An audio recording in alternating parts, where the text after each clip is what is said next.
Birthdays are funny. Some people mourn them, some enjoy them. For some, it means acquiring new freedoms, like a driver's license or retirement. While for others, it's a dark reminder that time is fleeting. But I love birthdays.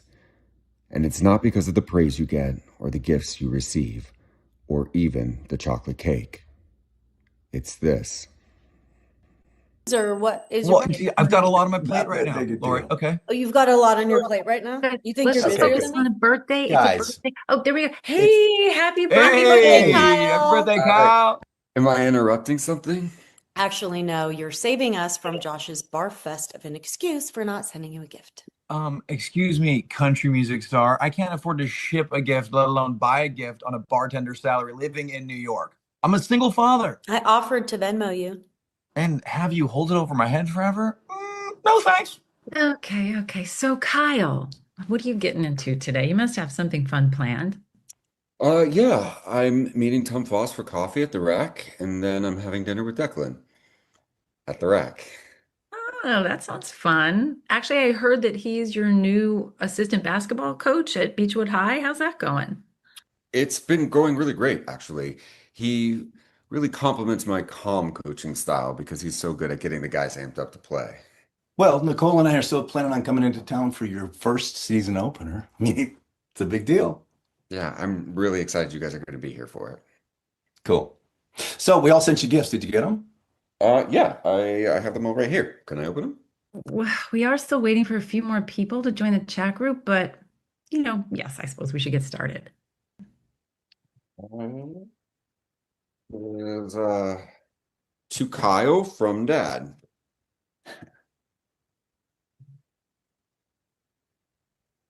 Tic Tac.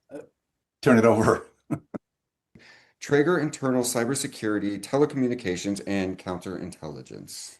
It's 100% cotton and pre-shrunk. And Tic Tac's a conservationist company. And the job offer is still open if you want to come back and work for me. And I'll always appreciate that. Come on, Kyle, come back to work for me. I'm enjoying my retirement too much. And besides, I enjoy many hobbies over one. So. Yeah, But thanks for the t-shirt, Dad. sure. Open another present, Kyle. Oh, that one's for me. Even though cards aren't considered gifts by some people. It's not a gift if gifts come with cards. Lori, It says, number one, Dad. I had it lying around because I forgot to send it to Dad. Thanks. I still called. Just read the inside. Not everyone gets to have a father like mine. No. Just read what I wrote. Dad, I hope you have an awesome Father's Day. The other side. Kyle, I hope you have an awesome birthday. I'm proud to be your brother. And I mean it. Thanks, Josh. I'm proud to be your brother too. Hey, give Emma a hug for me. You're welcome. I will. This one's from Lori. Oh, wow. 2 tickets to see Matt Carney live in Nashville. VIP tickets, Kyle. We're going backstage, baby. And I'm flying you in on my private jet. The studio's private jet. Josh, This is awesome, Lori. Who's opening? Himmelfarb Fountain is first, and then Bress and Gruber go second. Trust me, these guys can wail. We are going to have such a good time. So I'm very much looking forward to it. Thank you. Bet you regret giving him a company t-shirt now, don't you, Dad? well, it's better than a Father's Day card. But then again, what would I know? Oh, Kyle, we have someone else joining the group. One sec. I have to let them in. Okay. Hey, everyone. Hey, Amanda. Hey, Amanda. Happy birthday, Kyle. Thank you. Where are the kids? They don't want to tell me happy birthday? Nate's getting them all buckled up in the van because we're about to hit the road. So I was hoping I could at least pop in and watch you open my gift before we left. Oh, yeah. I have it right here. I can open it up. So, a sketchbook and crayons and Sour Patch Kids. It's perfect. I buy the same gifts for my kids. You're easy to shop for. Tell that to Josh. Oh, that was fast. Looks like they're ready for me outside. I hope you have an amazing birthday, Kyle. I miss you. Thank you. I miss you. Bye, Traegers. Bye. Bye. Okay, hold on, everyone. Don't lose that energy because Declan just entered the waiting room. Hey guys, Hey. Yeah, what Hey. up? Kyle, happy birthday, my man. How long has it been since we talked? Like a day? Too long. Hey, did you guys do the am I late or did you guys do the whole gift thing yet? We did start, but I got yours right here. I can open it.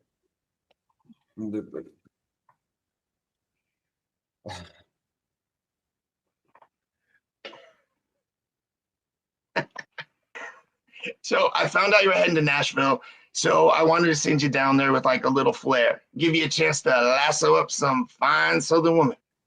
How did you know he was coming to Nashville? I'm a private investigator, Traeger. I know everything. And speaking of PI work, I found out something huge that's gonna blow your guys' socks off. Is it? So for the past 20 years, I've been working on this thing. Wait, hold that thought, Declan. We got another guest checking in. One sec. Allow into room. Kyle! Happy 20th birthday, Kyle! First of all, I'm so sorry I'm late, Nicole. I'm also so sorry, but I'm in a bit of a rush, so I gotta make this quick. Where are you rushing off to? I'm heading to the YouTube Creator Awards ceremony. Total who's who. Hillary's Closet is receiving its first Diamond Creator Award. It's official. I'm blowing up. You can applaud now. Thank you. Thank you. That's really great, Hillary. I'm glad to hear that you're doing it. Kyle, you gotta open my gift because I gotta hurry. It's the wine bottle shaped one.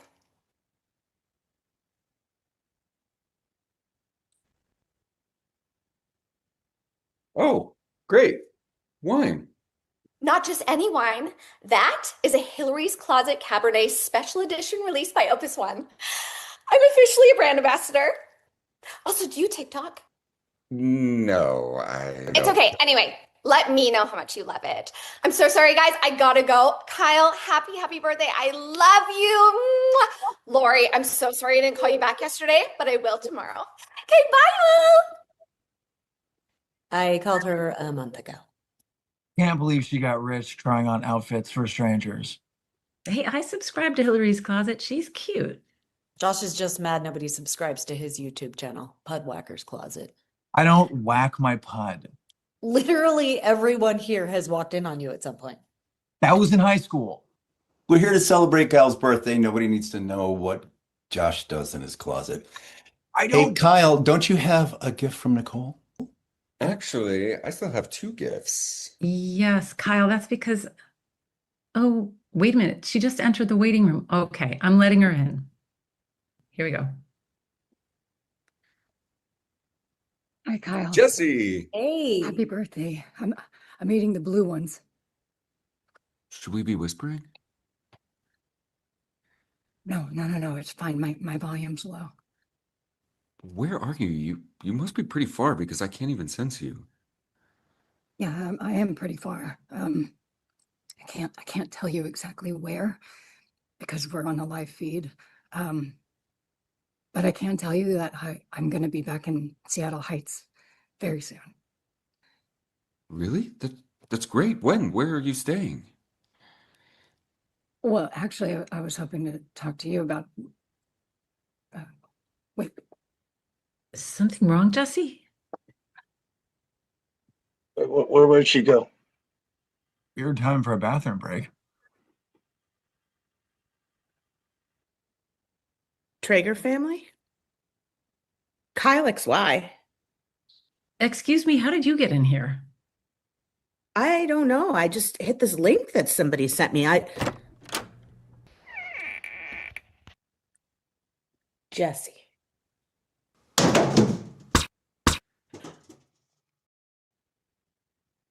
Were those gunshots? Jesse. Jesse, are you okay? it's over, everyone. It's finally over.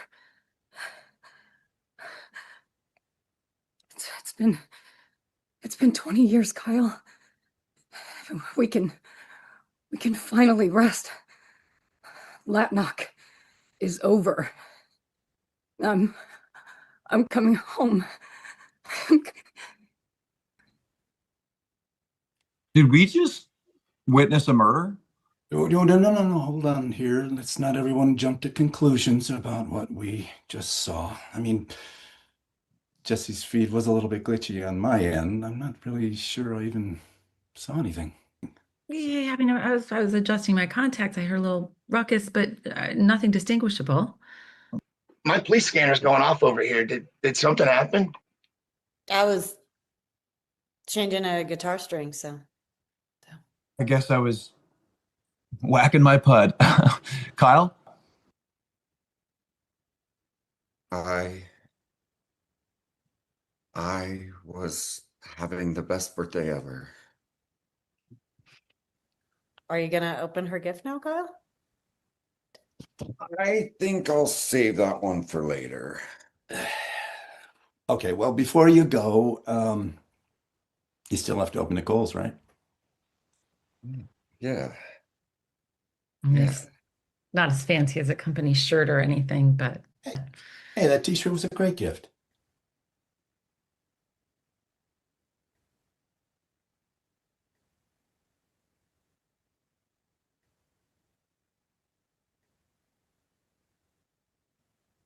that was your first day in your bathtub bed. I thought you were such a weirdo. I thought you were an alien. That was the moment I knew you were part of this family. That was when we were complete.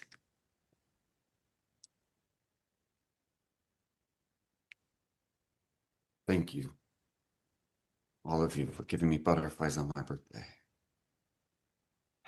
Hey, Kyle, before you go, will you say that thing? What thing? You know the thing. Come on. All right. So, everyone taking stupid pills around here? Juice me. Yeah. All right. You guys, thank you so much for the gifts. I really love them all. I hope that you have a great day. Oh, wait, Declan, you had some huge news that you wanted to share with us. Oh, yeah, huge news.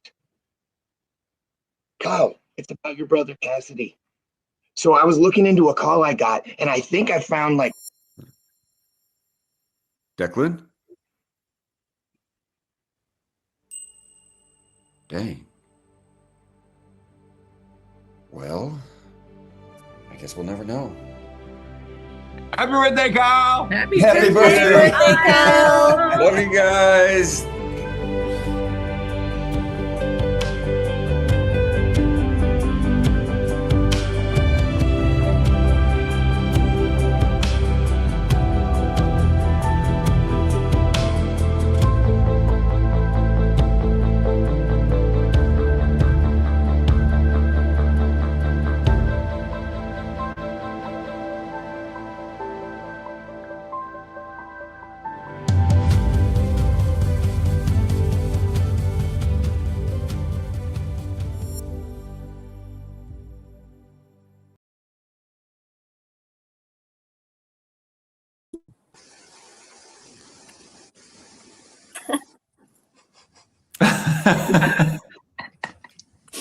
Ooh, that was funny. Oh my God. So good, dude. Scott. Awesome. So great.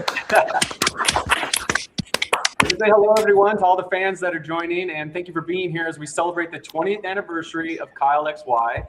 We hope you enjoyed the fan episode that you just watched. It's incredible to see how it still connects even after 2 decades later. And now, even more exciting, we have the entire cast here to reunite and answer questions from you live. My name is Scott. I'll be the moderator, and I'll help bring your questions to the cast. But before we get into that, I have a couple questions for each cast member myself, and I also want to talk about how this all came together. Matt, I know you put a lot of thought and work into making this reunion happen. Can you tell us more about what you did to bring everyone together? Yeah, so this actually started with Jean-Luc. He hit me up and was like, hey, dude, our 20-year anniversary is this month. We should do something. And I was like, yeah, absolutely. so I started reaching out to the cast, and everybody was like, I mean, there wasn't just yeses from everybody. It was like a hugely enthusiastic yes. And everybody wanted to be a part of it and do something special. But I don't know. It started like Jean-Luc and I had all these like big ideas about like shooting a scene like in person. We're like, we're gonna get everyone together. We're gonna DP. Yeah, we're gonna hire like everything. But we're so spread out now, and so we like came up with this concept of it being Kyle's birthday and doing a Zoom, sort of like a Zoom birthday party. And then Scott, who's our moderator here, is April's husband. Yeah, he wrote us this beautiful scene that just to me is so perfect and hit so many of the elements that just made Kyle XY what it was. I mean, between the sci-fi elements and all the characters' little inside quirks and jokes, and then bringing it back to the family, which was like at its core what Kyle XY was really about. And it was so beautifully done.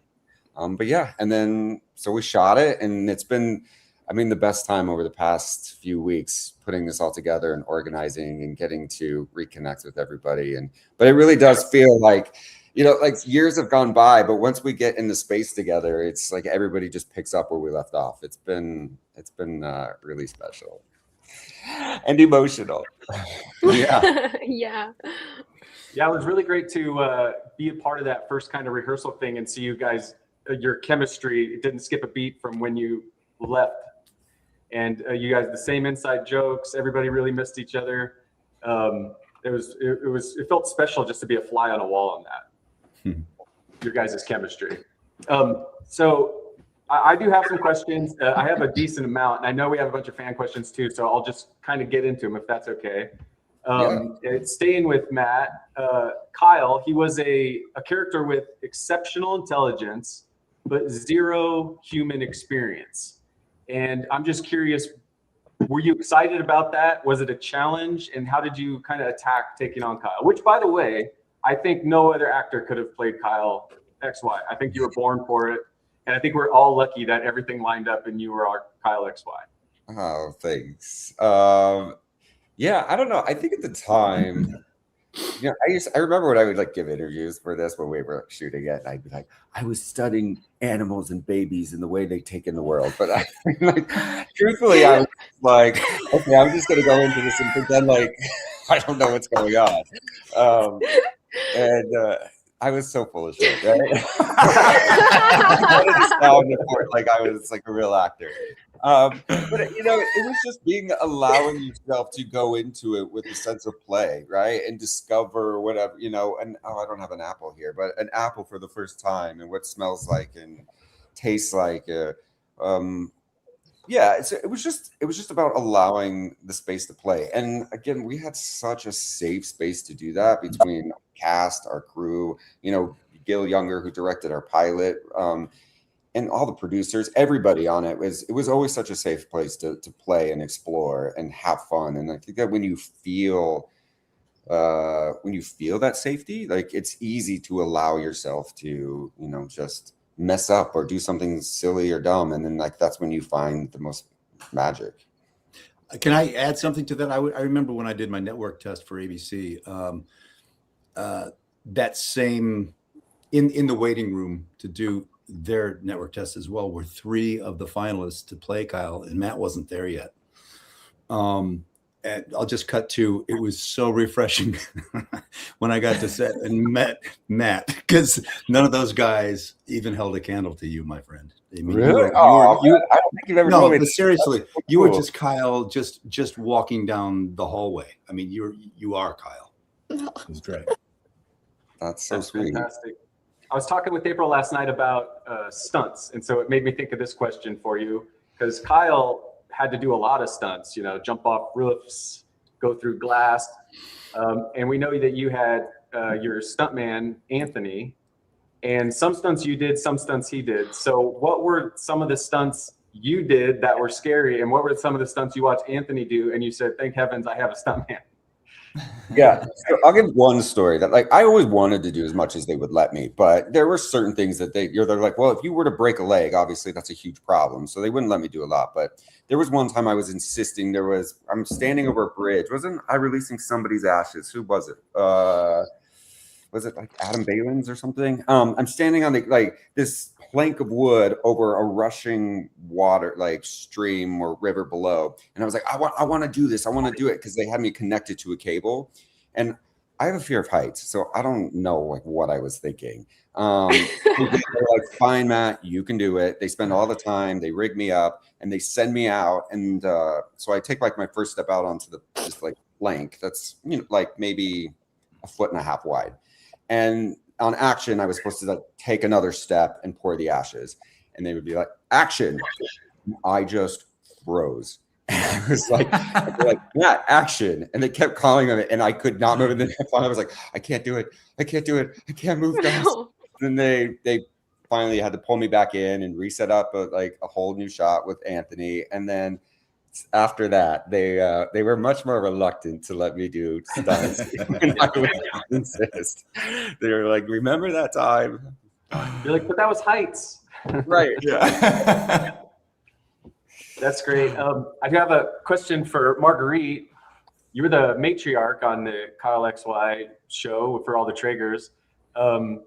After the show was canceled in 2009, for being too good, probably, I'm assuming. What do you remember about the public's reaction to it? And are you still fielding questions on it today? Yes, I am. As recently as 2 weeks ago, I happened to be, or 3 weeks ago, I was lucky enough to be in Paris and sitting at a restaurant with Julie Plack.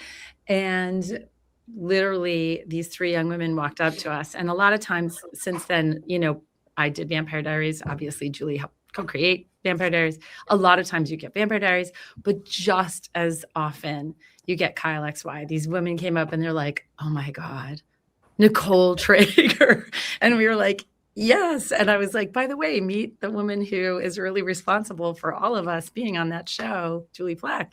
And they were very excited. And I've never stopped getting like a lot of love for that role and for the, you know, what you all know, everybody here knows what people felt about it. So I think it was we were all a little bit stunned though when we got canceled, because obviously nobody writes a cliffhanger as their last episode. So we were like, what? I mean, I think we were all just absolutely sort of stunned. And it really came as a surprise to us, a sad moment for all of us. But this buys a little bit back, guys. I'm very happy to see you all. Yeah. Did you guys find out together, or were you all in different places? We were home. All over the place. Yeah. Well, Nicole Traeger, I think one of the things that was a continuing theme with her was the exploration of nature versus nurture, especially with Kyle XY and Jesse. And you got to basically fall in love and take on Kyle before you even fully understood him. It was just immediate. Do you think the love you were able to give Kyle as he first came into the world shaped who he was and who he became? That's a beautiful question, nature, nurture, because I mean, you know, we all know genetically we all have predispositions, but I personally 100% feel that, you know, love coming your way changes you. I mean, it just does. And so I definitely think that their bond that they had, which was almost kind of preternatural, remember how it played. It was just like they were just kind of magnetically drawn to each other. And so like he felt as much a part of her as any child she could have had. So I do think that affected him. And also that as a, whatever his DNA, Kyle's DNA was really predisposed to be that person, and then found the right family and unleashed this beautiful, beautiful soul into the world. So I think, you know, a little bit of both, but yeah, I loved how they played their love for each other. Yeah. You also have a lot of experience in front of the camera and behind the camera, as you currently are right now. And what stands out to you about your experience that's specific to Kyle XY? Honestly, when these guys know this. When we started the show, I had just done a show, another ABC show that lasted a tiny span of time called The Days. But because it was an ABC show, they shot a lot of the same places in Vancouver. And we ended up going to the very same house that I had just shot, like within a few months, and bonded with this other family on this other show. And I remember feeling emotional about it because I was like, how am I going to love this new family as much as I loved that old family that we bonded so quickly? And then obviously this group of people was like the best surprise of my life. The joy, the fun, the ridiculous humor we had. The thing that I remember most backstage or on when we were shooting is right before calling action, if we were all having to like pile into the dining room or something, we'd all be in the kitchen and the ridiculous jokes that would happen before we would walk in and just trying to keep it together, or where there was a stairwell with all the pictures of the family at the wall. And there were all these ridiculous pictures of everybody at different ages. And we would just be brutal to each other about these pictures and just make each other laugh so hard before we would shoot. So, and then just we hung out and it was absolutely wonderful. So for me, that was like a whole newfound family that just was, I was so lucky. That's great. That kind of leads into a question I had for Bruce, but I'm going to ask it second. My first one for Bruce was, I always thought, and I've told this to April, that I thought he was the epitome of TV dad, like just the perfect television dad. And I was, where'd it go? I wondered if everyone treated you like that on set, even when the cameras weren't rolling. And did you ever have to put your foot down and tell people not to call you the sexy UPS guy? No. First of all, there was no respect for me at all by this cast. I have a different memory of, and by the way, there was no reference to Legally Blonde at all. We didn't need any of that. Nobody did. But I have a different recollection of the humor pre-scene. I remember a lot of fart sounds, a lot of vocal mouth fart sounds. We were trying to come up with different versions of farts that would make people laugh. And so you can imagine how many was in that variety, that bag of fart sounds. So that's what we would do. We would try to get each other just as close to entering the stage while you're on camera. We could try to make somebody laugh just prior to them entering the stage. Then we'd win. And that's what we did. That's hilarious. Yeah. So April would tell me about how tough it was for you. April was the best at the dinner that, table, by the way. I don't remember Mom being part of that. We so all much. had Although, we had our specialties. Like you had the couch ripper. Yeah. Remember? Yeah. That's the fart, the couch fart. Still got it. And she would, and getting Mom to laugh was amazing. That was one of my biggest wins. That's great. So on a more of a serious note question for Bruce, by the end of season 3, Steven was carrying huge pieces of the mystery and you had to keep a lot of it quiet too. I'm curious, were you given any sense of where the story or the family's story would have been going to in season 4? No, I can only hope that that it would have gotten closer to the Bible that was handed to us before we even shot the pilot. There was the guys that created the show had a 51-page Bible that was much darker than the show ended up being. ABC decided to make it more of a dramedy rather than a dark family drama-ish with humor. There was dark storylines, and I could only hope that they would sort of, go down those pathways. That's what I was hoping for, because I think there's some interesting stuff there. No, to answer your question, no, they didn't tell me anything. Kirsten, you were the love interest for Kyle XY, and things ended on a questionable note. And at the time, were you hoping Amanda and Kyle would reunite, or did you have any expectations of what would happen down the road for the two? I thought that Amanda and Kyle it was just such an amazing love story. I mean, to backtrack, when I first read the sides for this little YouTube thing, I literally heard them in Matt's voice, like the voiceover. It was crazy. I didn't even have to hear him. It was just immediate. So, I mean, I thought it was the coolest love story. I loved the purity of him originally loving the music, and the sweetness of it I always thought was really lovely. So in my canon, there was always a happy ending there somewhere. But yeah, Matt was just an incredible actor to work with. And I actually agree with what was said earlier. He was born for it. Every scene, it's just like, even if he was reading a line the first time, he was just perfect. Everything just rolled off for him. It was amazing to see.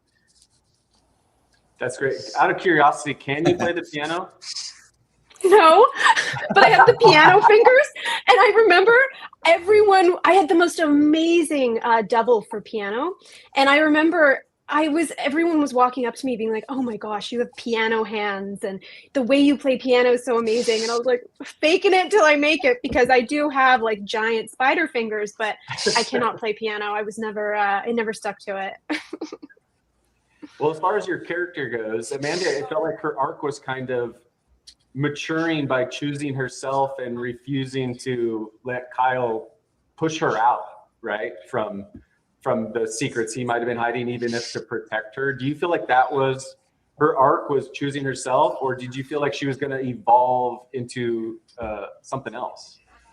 Amanda was becoming a badass. I punched a man in the face. Like she was developing this badass energy. She went to she was playing piano in France. She was expanding her horizons. And I always thought it was a really cool thing that maybe if Kyle and Amanda ended up together, that it was because Amanda was kind of putting herself first and finding out who she was as well. And even if she didn't end up with Kyle, I liked that they were writing towards her kind of finding her own voice, which is always cool to see with young women. Yeah, that's cool. I like the idea of her becoming a fighter too. Yeah, me too. Yeah. Speaking of character arcs, Chris, Declan started off as an emotionally immature player type, and we got to watch his arc over the course of 3 seasons as he turned from a selfish boy into a selfless man, becoming somebody Kyle could count on time and time again. Was it fun as an actor to experience that kind of character growth, and where did you see your relationship with Kyle going? Well, the one thing I would say is that because of my character, I kind of like, it was Lori's boyfriend, and then it would be, I'd make a mistake with some girl, and so it was like always like trying to make him likable at the same time, understanding his immaturity and making mistakes. So it was about like making him impulsive, but at the same time, deep down, a good guy. And so with Kyle, it was at first he's very jealous of him because he comes in is like, Declan wants to be the man. And but it was like he genuinely cared about him. So for me, it was always about portraying my character as like that immaturity, but also that caring. And that was kind of the I guess the dichotomy of like playing Declan, was making that believable where people could understand that, where they didn't just hate Declan for he did this thing or he did that thing. So I would say that like, and I can see the future with Kyle because Declan kind of was starting to grow into his own man and not an immature boy, Yeah, that's good, because my next question was actually, once you found out how dangerous Kyle's world really was, you didn't leave, you stayed. And was that because of your friendship with Kyle, or was because Declan was trying to find purpose? I think it's both. I think it's really that like Declan kind of originally started, there was an audition scene that never made it, but it was a traumatic event that happened in Declan's life that sort of created sort of this, as you say, this vulnerability and insecurity, but also this protective nature. So I think that he was finally kind of coming into, I'm going to protect Kyle, Kyle needs protection. I'm going to do that. I'm going to finally man up. I might still make mistakes, but I'm going to man up, you know, that kind of thing. Like, you know, I'm going to actually like take care of him or like, you know, he was, you know, obviously, you know, bigger than me, but it was like, it's the sense of like, I'm going to help him and that's going to be my mission. So you also helped him in season 3 get over a breakup by taking him and Josh to a bar to get drunk. It looked like it would have been a really fun episode to shoot. Was it as fun as it looked? Yes, it was a lot of fun. Yeah, but again, that's Declan, you know, it's that sort of immaturity, maturity. It's like, that's where he kind of was always balancing like both ways. But yeah, no, the scenes were very fun. Everything we did, like when Josh, like it all was like, it was a ton of fun. Like the rap stuff, all of it was like a ton of fun. So it was fun. That's awesome. April, there she is. April, everyone knows Lori had her ups and downs with Declan, but her relationship with Hillary seemed to also change with the tides. I know you shared some stories with me about life on set. So can you talk about, 1, how fun was it to shoot each other with snow corn syrup? And 2, what was the buzz on set like after you two found out you had a kissing scene? I feel like Shalane, didn't we like throw food or liquids on each other like multiple episodes? I feel like there was I think there were 2 times. One was in there was an orange soda. and then one was at like a fair or something outside. Yeah, and then the fair. I don't know why in my head there's more. There was like a coffee thing, but maybe not. I don't know. Yeah. I mean, it was listen, like the pressure was always on whenever those moments came to shoot because like we only had like one extra wardrobe change. So it was like once they set up the shot, we just had to like nail it. And that I think like was what we were both most nervous about because we would laugh so much that we'd be like, we can't laugh, like we can't ruin this shot, you know?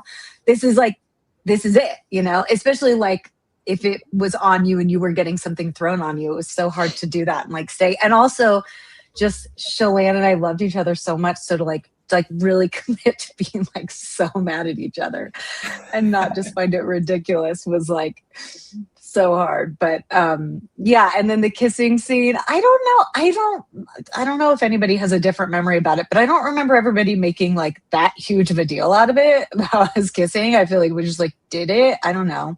But, you know, I liked it. So she's a good kisser, you know.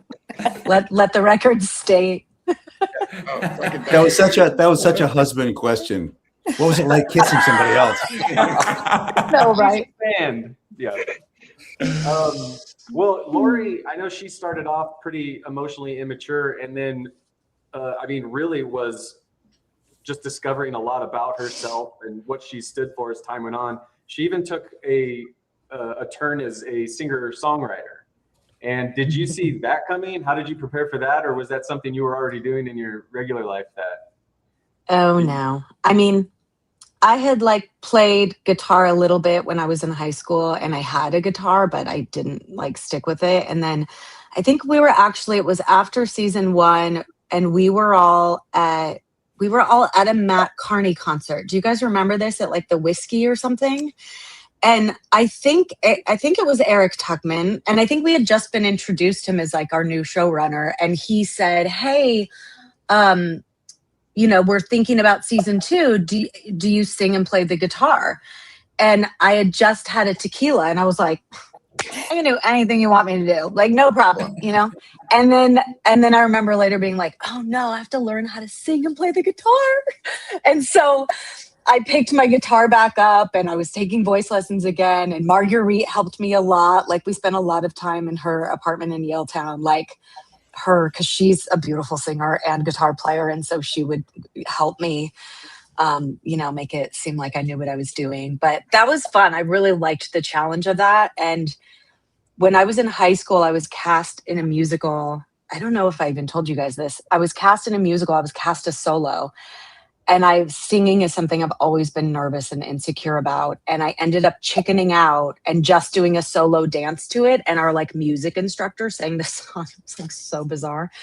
And I regretted it. Like I really for years was like mad at myself because I never thought of myself as the type of person to not rise to the occasion. So I felt like this like opportunity was presented again for me to be like, yes, I'll do it. I'll do it.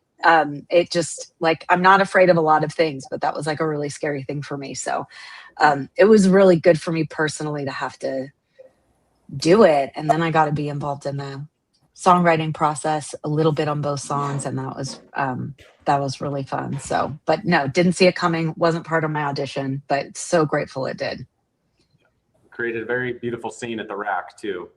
There was a lot of emotion, things going on. I remember that one. Shalane, going off the relationship with Lori, was it difficult to keep up the hot and cold relationship? Because I know April told me that you had such a loving friendship off screen and you guys hated it when Lori and Hillary were mad at each other on screen. Yeah, I remember doing scenes and after like saying to each other, I'm so sorry, I love you so much. Like, I'm so sorry I said that. I didn't mean any of that. We just loved each other. Like, it was just, we were like best friends. So doing those scenes were difficult. And doing the food fighting scenes were also so difficult because we just like loved each other. Like, so sorry, I got on your face and your, you know, like we just loved each other. That's awesome. Hillary kind of started out as kind of just a friend, had a mean girl thing going. And then she did a lot of different stuff. She a journalist, a cook, right? But by the end of season 3, you were really becoming an integral part of the core. I had a question on this. How did you imagine her role would have evolved if the show had continued? I think you guys nailed it with the script, with the what we just saw, because I think for sure she would have been an influencer, 100%. So I think you guys nailed it with that. When I read it, I was like, yeah, obviously they this. Do you have a favorite memory from the show? Yeah, my favorite memory by far was prom, because we were all dressed up in our dresses, and it, you know, as everyone came out of their trailers, we're like, oh, you look so good. I don't know, it just felt like an actual prom because we were actual friends, and it felt like we were so close. This whole cast and the crew felt like family. So seeing everyone so beautiful and so handsome, all dressed up, the lighting was stunning in the area where we were having prom. And I remember in between scenes there was music playing, and I remember dancing with Matt, and honestly it felt like we were having like our own prom. It felt real life, and it was just so magical and wonderful, and that is by far my favorite memory.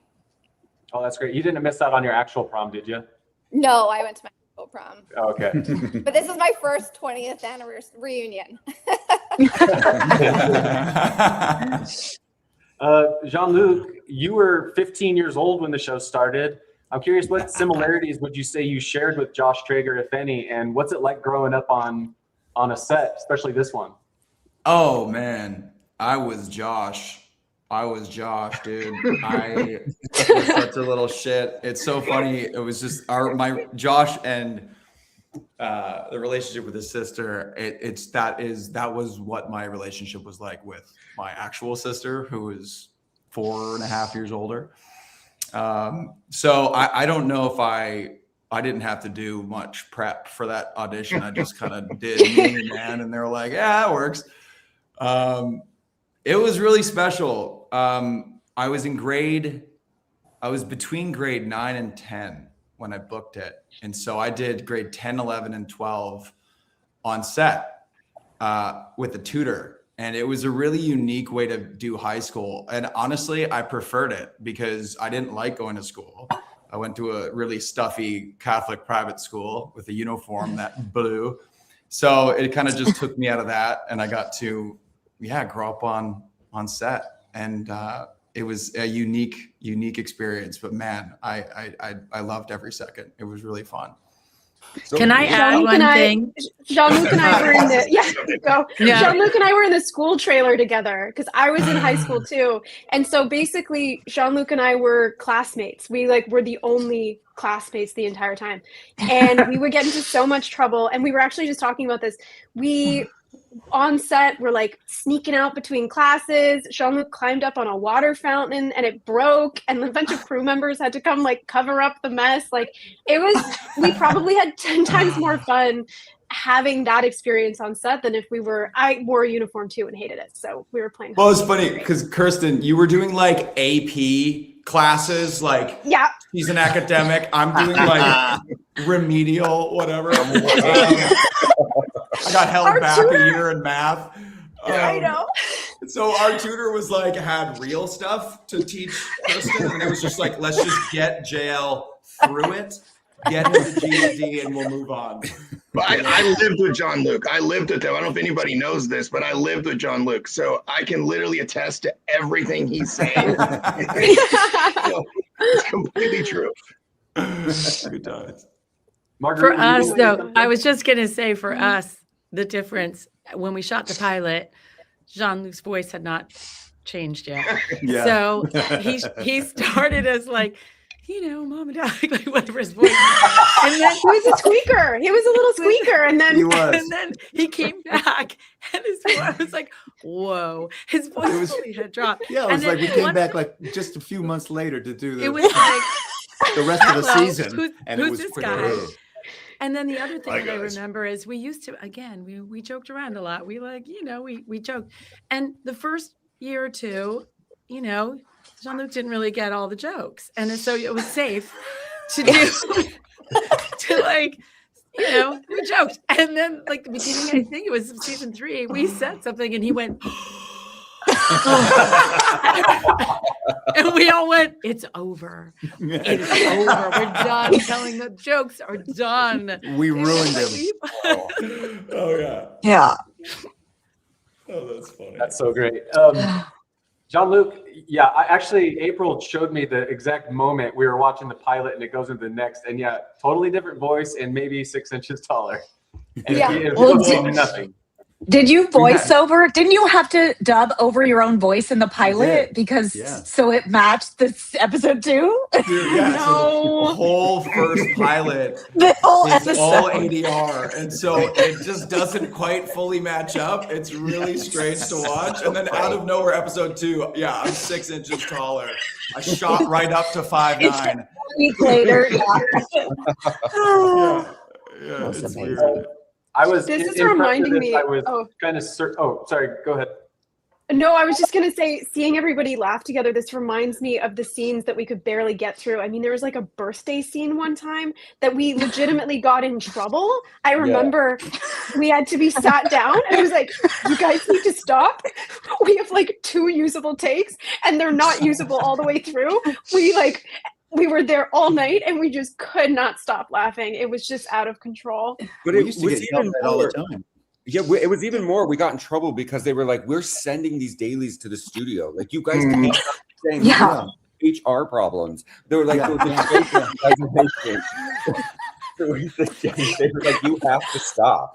I worried about that. I laughed in the scene and then Matt, do you remember the pranks I play on you? Do you remember when I said about like how they lost all the dailies and so we had to reshoot the entire season? And you're like freaking out in the trailer.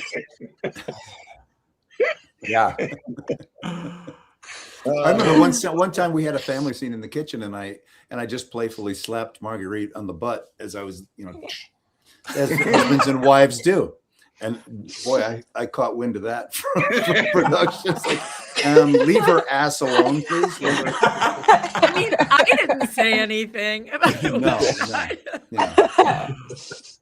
I was just Marguerite. Do you remember I originally auditioned for Kyle and I met you at the audition scene and you were like, because I was all sweet and Kyle like, oh, I could see him as Kyle, whatever. And then I like, I don't know, a week later, whatever it was, I auditioned was Declan and you're like, what the heck? This guy's like flirting with me. Like, what's going on? I was a little taken aback. Oh my God.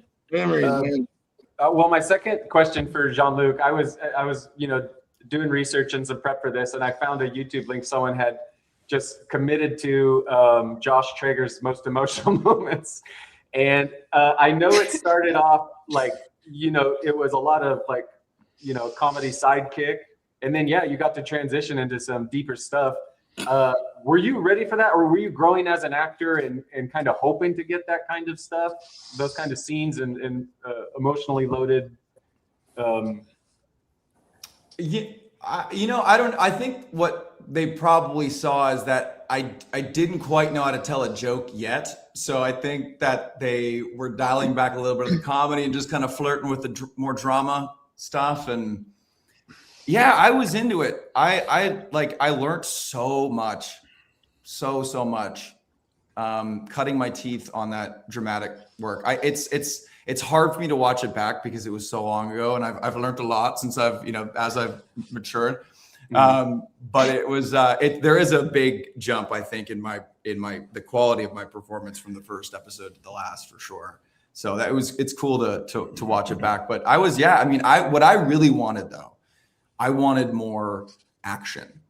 I wanted to be like part of like the Kyle XY team to figure stuff out. I wanted to like be one of the boys. I loved scenes with Chris and Matt. And there was a couple, I think, in the third season when we went to like there was like a junkyard. Do you guys remember that? There was like a junkyard scene. It shot at night, and it was just the three of us. Through. We got pulled over by the cops. Yeah, you got that was the car got scene impounded. when we went out and you guys got me drunk. Yeah, same yeah. You were the designated driver. Yeah. Yeah, I loved working with the boys and feeling like I was one of them, as I grew up a little bit. It was just, I wanted to be a part of that. I wanted to, I want some stunts and stuff. I don't think I did one single stunt in 3 years on Kyle XY. But yeah, I that's where I wanted to go with it. I was wrapped up a lot of like the Josh and Andy, the cancer stuff with her. It was very deep and emotional, and it was a nice change of pace when I got to mess around with the boys. So yeah, there was one scene in particular where it felt like you, and it's kind of surprising, but you alone were standing up for Kyle. It kind of felt like everyone was kind of turning their backs on him. I can't remember what that one was, but it's my second question here is Josh often understood Kyle better than anyone else, even without abilities like Kyle's. Do you think he actually was the person who knew Kyle best? Oh man, that's a really good question.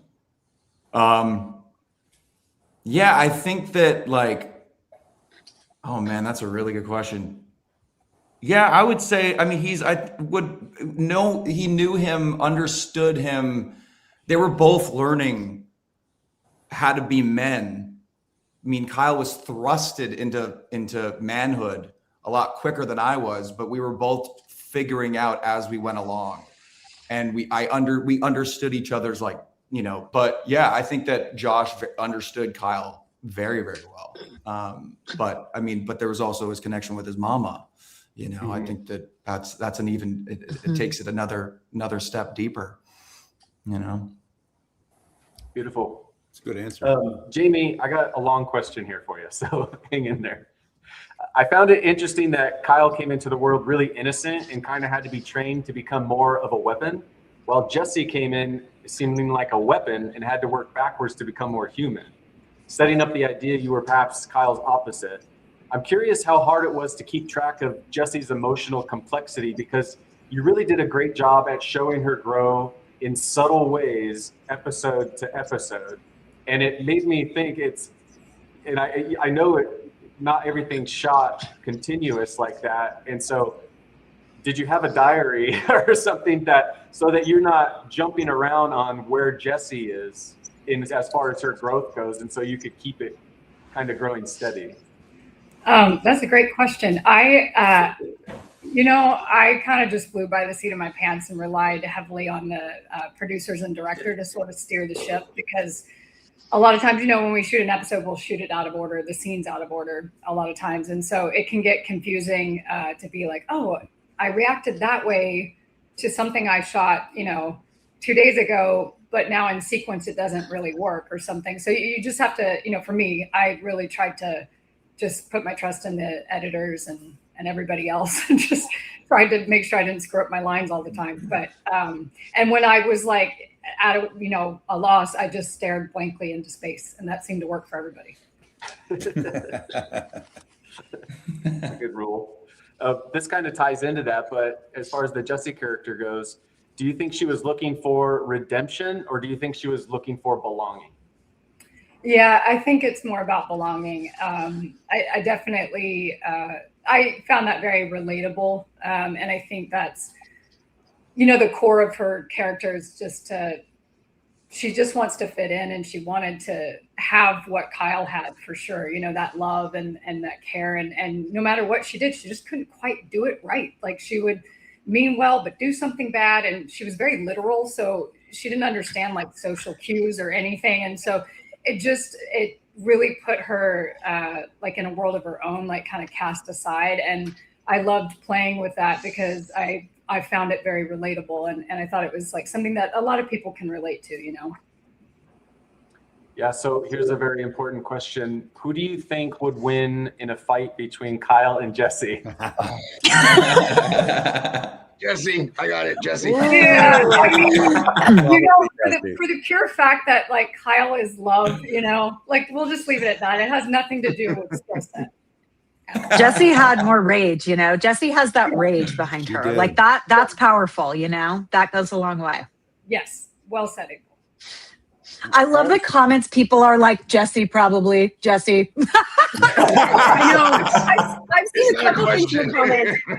By the way, did anyone else see that the hairdressers are in the comments? Hey guys. Yes, Paul and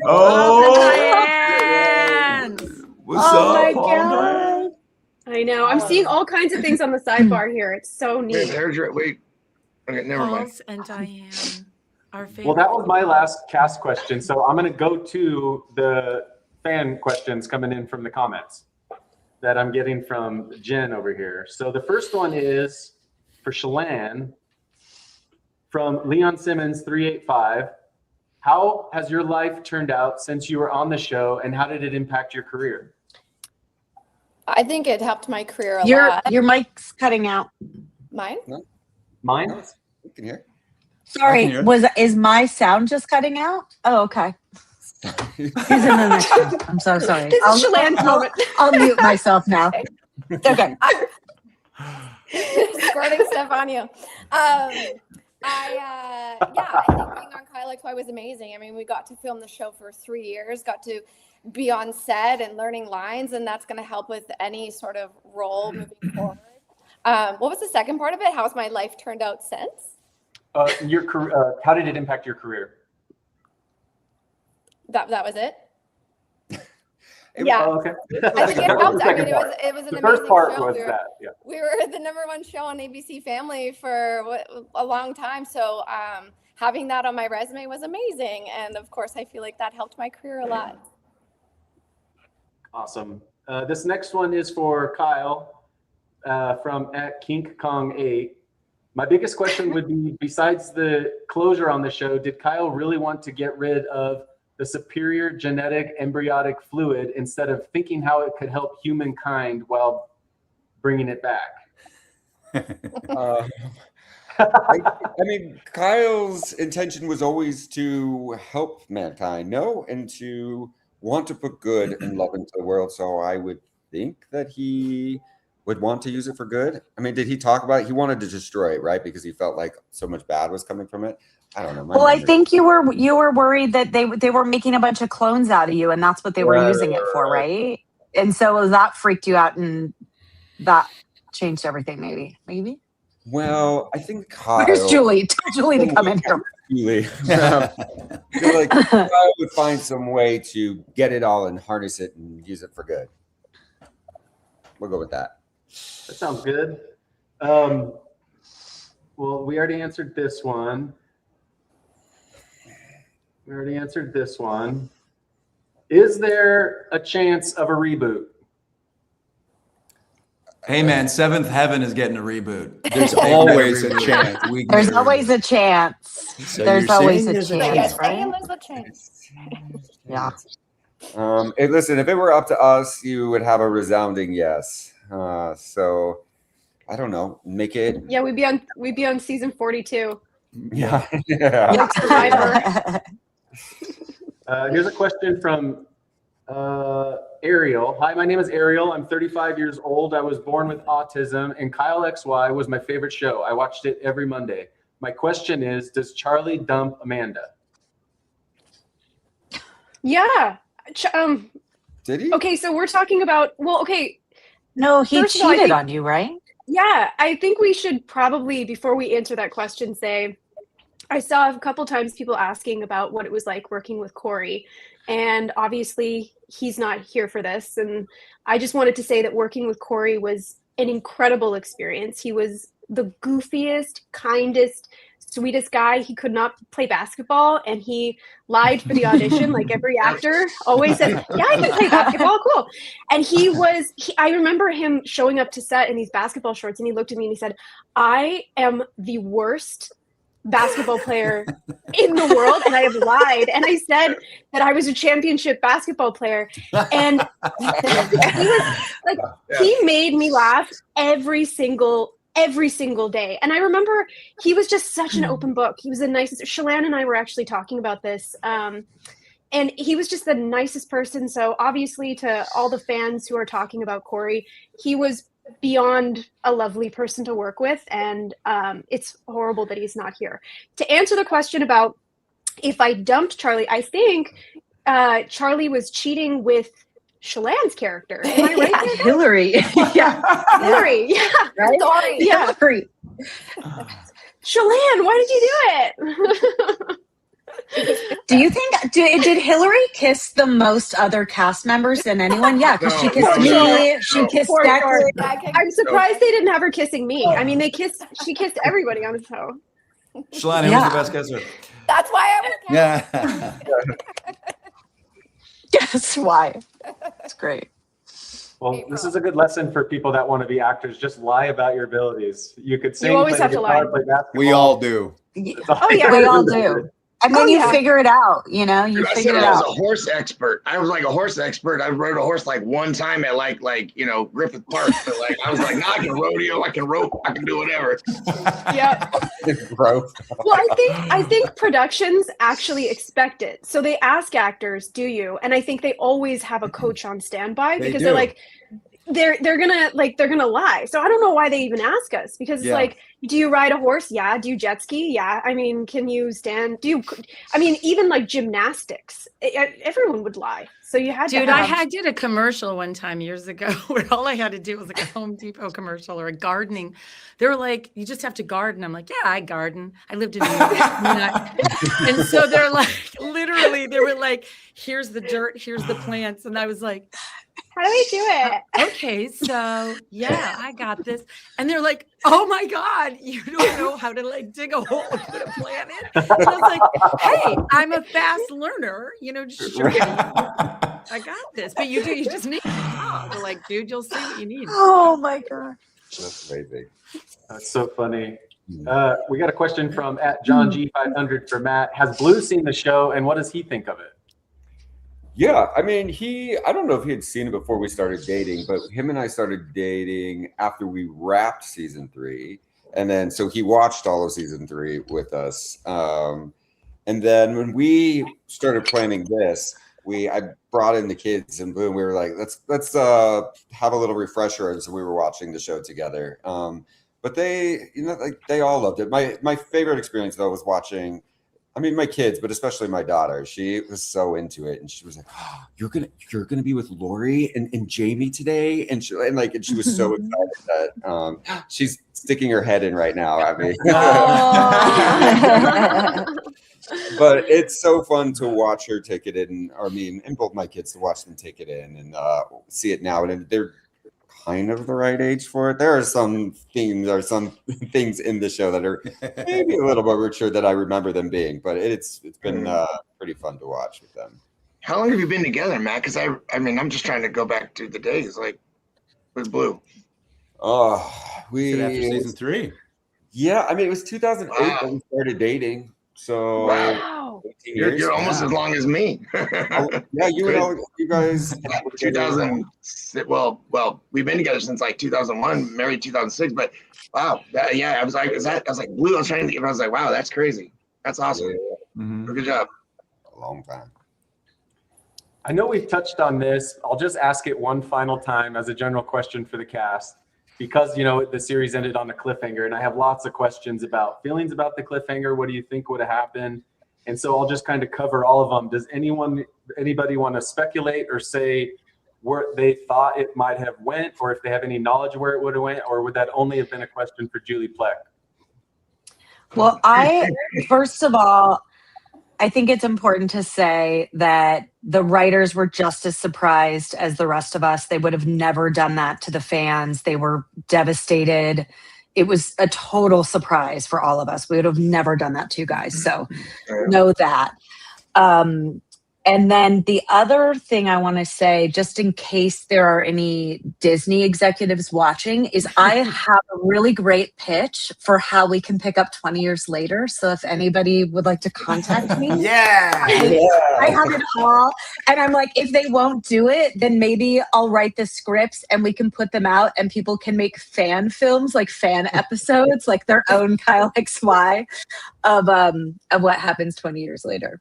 That's awesome. But yeah, I don't know if anybody else like had any speculation. Like, I don't think any of us did. We like didn't know. I think we were always excited to get a script and be like, oh my God, this is happening now. Like, we were always just as surprised at what was coming next. And so we were just looking forward to seeing, you know, what would happen. And I feel like it was like the very last day in our contracts that they could tell us that they said it's canceled. And it was like, so shocking, and for everyone, for the writers too. They really liked it.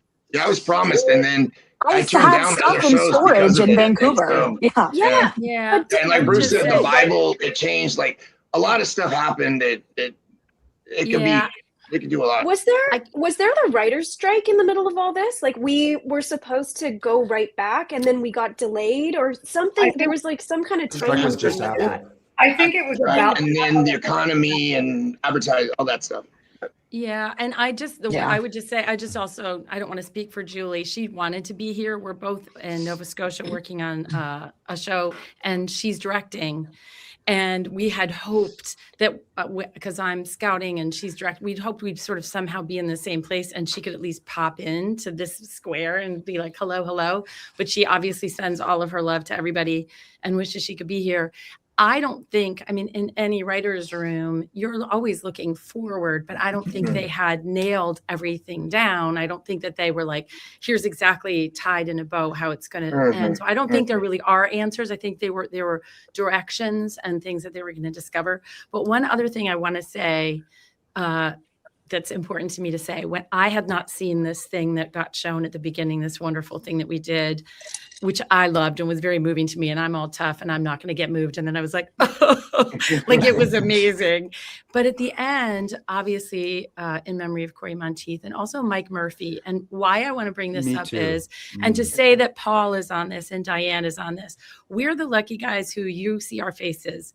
But behind all of us are the writers in the writers' room and it very, very much, especially the crew and all the people that we work with daily. Mike Murphy was a transpo. He drove us and took care of us and loved us and was one of the greatest guys anybody would ever meet. And I would still hang out with him going back and forth to Vancouver because also on this show, I met my husband who was in the camera crew, and we've been married 18 years because of this show.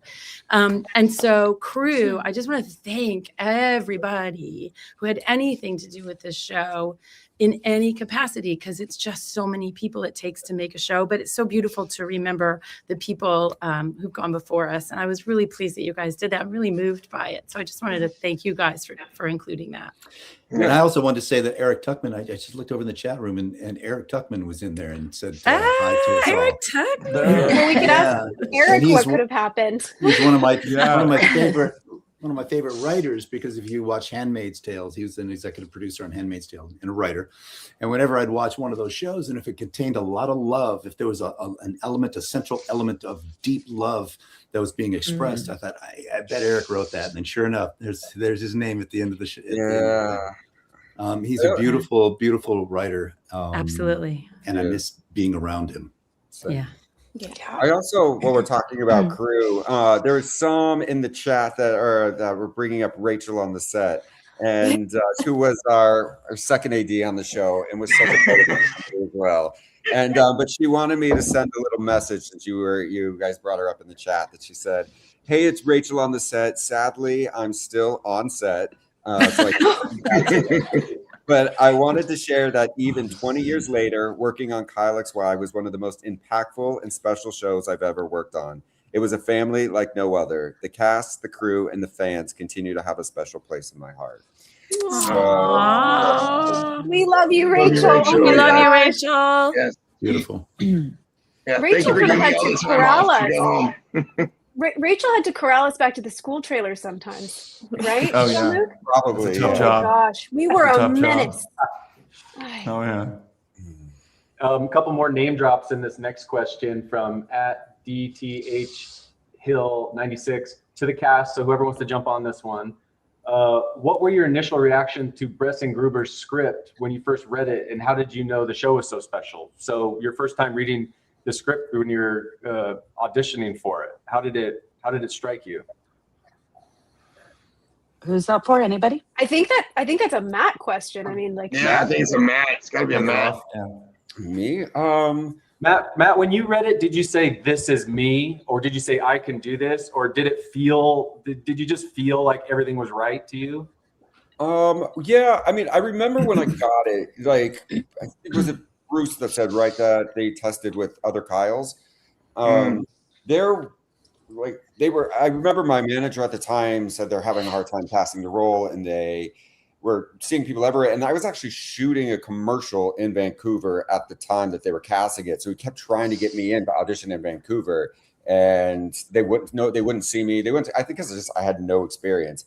And then finally they agreed to see me. And yeah, I remember they've been trying, everybody else in the cast had been brought on board.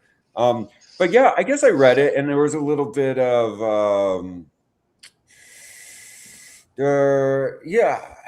I was like, yeah, I can do this. I mean, especially because I guess when I came out of like musical theater, like growing up as in high school, I was always playing the character roles. I was never playing like the, I don't know, like the love interests and the Leading man. Like that was not what I played. So when I got the script, I was like, oh, I could do this. I don't have to. I don't have to try and woo any girls or anything. She's very yeah, and so there actually was a line in the audition where I had to be like, okay, girl, like whatever. And because I was like mimicking the Touch Me stuff they had written in the audition, and it was this a woman that I was, and I think they were like, no, that's too gay. You got you just sound gay.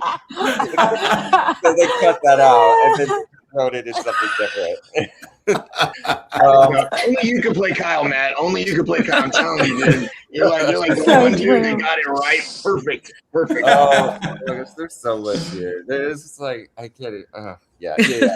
But I mean, I think the show was special, right? Because there was it was the family and the sci-fi, and there was the mystery. But I really did like come back to such, like I said earlier, like at the core, there was such a strong family element that made this show really stand out and was really special. What I liked about it when I read it and auditioned for it the very first time, I remember reading the pilot, and it was it was refreshing to see the parents present in the kids' lives, being there and being ready to guide them and just being real. All the episodes about like Josh finding my pot stash in my closet in my bedroom. I mean, that's what happens in real life. In other words, it wasn't a preformed Disney dad kind of role. It was a real guy who was there for his family. And I just fell right into it with such ease. It kind of shocked me how easy it was for me to just be there. Yeah, they definitely took it to the edge with you, especially, with the condom stuff and a few other things. So it was fun that they didn't Disney it up too much and let you get edgy with it. I think that's one of the things that made it special, was how edgy you were allowed to go before, they crossed that line. Yeah, and that was pulled back from the original, pilot that those two guys wrote. Yeah. They had to clean that up a little bit for ABC Family. Yeah. I got a question for Jean-Luc. What was your favorite scene out of the entire show? Oh man, well, we were talking earlier about the bar night, the bar episode, that scene, those scenes. That was the first time I'd ever been in a bar. So I think that whole day was really cool. And I went back to that bar recently. It's since changed names and been renovated a few times, but that was probably my favorite day. But favorite scene specifically, I really enjoyed the scene out of the pilot when Josh he's going to the bathroom to look at a magazine for some light reading, and Matt is in the tub beside me, and I freak out and run out. That was just a lot of fun to do. Again, I was 15. That's that's the zone I was already in. So I had a lot to pull from. But yeah, no, I think probably those early days, and then just random little things like that bar and then all like being with Matt and Chris doing big boy stuff. That was always. Those were fun. Those were really. Do you remember we got pulled over driving home from set after the bar scene? Yeah, do you remember that? yeah, We got pulled over by the cops. We're like in makeup, and the cops are like, "What the?" Yeah. Why are you driving home this 15-year-old kid? I have this next question is kind of for everyone, but it could probably take a while. So I'm going to turn it around and say, who do you think was most similar to their character from who they were in real life? Jean-Luc was Josh. Jean-Luc was Josh. Jean-Luc. Yeah, Jean-Luc. That was full method. And by the way, it was interesting because Jean-Luc earlier said like, oh, I was learning how to tell a joke, but genuinely Jean-Luc was always cracking everybody up, and I thought was such a natural to comedy. And I actually do remember talking about how he was just naturally so funny. So honestly, I thought Josh was so well done from the start. So you were always rocking it. Thanks, buddy. Likewise. Question for Matt. Was there an emotional attachment to the episode where you had to help the lady who was pregnant deliver the baby, where you both ran off the road and Marguerite was in the car wreck? Yeah, I mean, I remember that being one of the most emotional scenes that we shot, especially. But I mean, yes, bringing life into the world and delivering the baby was all pretty cool. But it was, for me, it was that Nicole was, that Nicole's life was in danger, and that was just imagining that scenario was pretty heartbreaking and hard, because I think Nicole was the person who believed in Kyle from the very beginning and was his, champion from the start and believed in him and was there. So, I mean, you take probably the most important person in his life and threaten it. And that's like, just, I don't know, as sad and as emotional as it could be. Yeah. Do you have days like that where they're a lot harder to shake off than other days? Kind of stays on you, the emotion of it. You have to tell yourself it wasn't real. Yeah, I don't know. I think especially too because because we were close and so close to each other and the story and these characters that sometimes you have to remind yourself it's not real. It's but it is real, right? Like it is real. Well, they'd say when me and Matt would do scenes, they could write a scene that's like, Kyle, you really need to finish your bowl of cereal before you go to school. He'd be like, okay. And we would do it and they'd be like, what is going on? Like, because it would weirdly get like, Kyle, like, I don't know what would happen. These scenes would be like, why are they're always so, but we like it. We like it. So, okay. Like, and it was, I think as Matt and I were just like the way those characters met and came at each other from jump, like even, and it does maybe harken a little bit back to what Bruce is saying about the original pilot, that there was that sort of supernatural element to their bonding, that there was something in that pull that created where, in a way, there was a version of Nicole where she could have been and may have become in an alternate universe, less of a good mom to her own kids because she was so obsessed with Kyle. Yeah. And so I think that there was a strain of what that was with how Matt and I just connected anyway as actors on this material. And so we always felt like it always felt like a little heightened emotionally, even when it was just sweet and not even momentous. It just felt sort of heightened. And that's why it was always like weirdly emotional when we were shooting anything together. That's great. It's true. I remember like a lot of scenes where it would feel like I would feel emotional, just like having to make eye contact with Bruce would just like make me feel emotional. And I would have to like hold myself back and I'd be like, this is not appropriate. I wouldn't be crying. I'm like, we're in a fight, you know, I'm mad at him. But like just making eye contact with Bruce would like, because he just like is so connected as an actor. And like, it always felt so real for us when like, so I remember being like, oh, we actually have to hold a lot of emotion back to make it appropriate for the story we're telling or the scene. That's awesome. Thank you. What was that scene? There was a scene, and I'm trying to remember why we were so emotional. Maybe it was the end of season 2. We were all outside on location in the street doing this scene. It was some sort of goodbye. Well, it was scene. Kyle driving away, right? Because we thought he...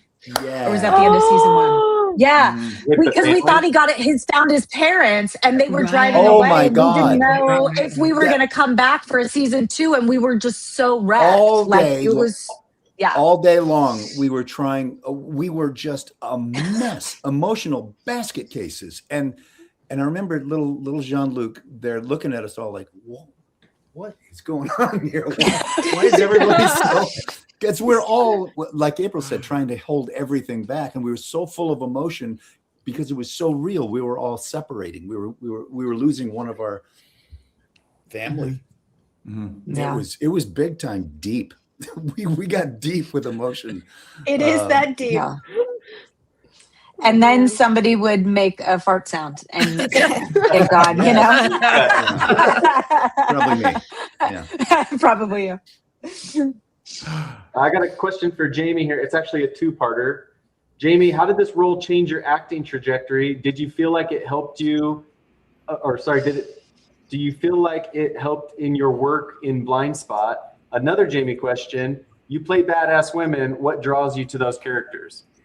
Oh, wow. I'll tell you, when I first started my career, they wanted like the kind of like petite blonde bombshell with like big tits, and I was like, that's not me. 5'4", 5'9" with a man voice, but I it just kind of like find me. But this certainly was like it was huge for me. I came in, of course, in season 2, so I was the new kid on the block, of course, and didn't really know what I was doing fully. You know, I really was struggling a lot with like being so far from home, not knowing anybody. I seem to play characters that really know how to make an entrance, because my first scene on Kyle XY, I was like naked, covered in fucking goo. It was like they made it from the stuff that keeps the milkshakes at McDonald's cold. I forgot what it's called, and they mixed it with Pepto-Bismol. And it was like freezing outside in Vancouver, and I was putting this stuff on myself that made me colder, so that the goo didn't like melt off my body. But anyways, it was one of those things where this show definitely taught me. I mean, it really taught me a lot, because I learned by doing, and at that point I hadn't really acted much, so it was like a great crash course on like how to conduct myself on set, and then how to reach emotional peaks in scenes, and also, you know, like how to ask for help when I didn't understand something, because there was a lot of dialogue that, you know, Kyle and Jesse would use the Latin terms for certain things. Like instead of saying a staph infection, we would say like Staphylococcus aureus, and like all these things that I was just like, what? And so, yeah, it was great. And yeah, it definitely, my character in Blind Spot, there are some significant parallels to Jane Doe and then Jesse XX for sure. Definitely. And do you prefer those kind of badass woman roles? Is that what you prefer to go for? I really enjoy them. My body does not enjoy them. I've had several sports surgeries because of it, but yeah, I enjoy finding the vulnerability and the toughness. I think there's just always so much more to play than just the brute side of those types of roles, and I've been very fortunate to be able to play them more than once. I remember watching Jaimie on the monitor and just being so blown away when she first entered the show. She was able to just, her eyes tear up and tell this crazy story with zero dialogue. And it was probably really tough because she came in, after we'd already been shooting. But I remember, because I was, in high school, I just thought, number one, she's got the best bone structure I've ever seen in real life. This girl's like, who is this lady? Like, she's incredible. And number two, I think we were all so impressed because just her ability to tell a whole story. I mean, those close-ups on the monitor, I think everybody would be talking about it. Like, just gave us chills. Yeah. Sure. Thank you. Same with this next one. Oh, well, sorry. can I say one thing? I'll never forget this because it actually made me feel so much better. I have a vision tracking issue with my right eye. I didn't know this back then, but whenever there was like a bright light, my eyes would go wide, like I couldn't relax them.